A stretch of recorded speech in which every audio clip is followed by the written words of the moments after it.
ওর বাপ ছিল কম্বল চোর আর ও হচ্ছে ভোট চোর, বুঝছেন? এক কথায় বলি, আমার অবশ্যই ও যদি ভোট চোর না হয়, ওটা কয়বার আপনারা ভোট দিচ্ছেন? ওরে ভোট দিচ্ছেন? কয়জন বুকে হাত দিয়ে বলতে পারবে যে আজকে আমি শেখ হাসিনায় ভোট দিছি? ওরে আমরা একবার বসাইছি, আর ও কত বছর ধরে বসে আছে।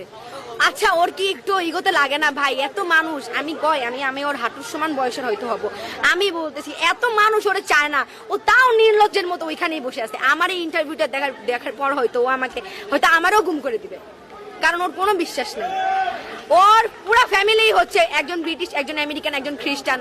বলতে পারবে ওর কোনো বাঙালির সাথে সম্পর্ক? ও কি বলে, দেশটা আমার বাবা স্বাধীন করছে। আরে তোর বাপ তো স্বাধীন হওয়ার আগেই মরে গেছে, ওরা তো আগেই রাজাকার মেরা লাইছে। 9 মাস তো আমরা স্বাধীন করলাম। আমার বাপ মা, হ্যাঁ ঠিক আছে, আমার বাপ মা কোনো মুক্তিযোদ্ধা না, আমার দাদা মুক্তিযোদ্ধা, আমার চাচা তো দাদা। যেভাবেই মারা যাক, আমার কথা শুনেন, কথা হইতাছে যে ওর বাবা যদি স্বাধীন করতো, আমার ও আর কেউ স্বাধীন করে নাই। ও যে বলে ওর দেশ Likey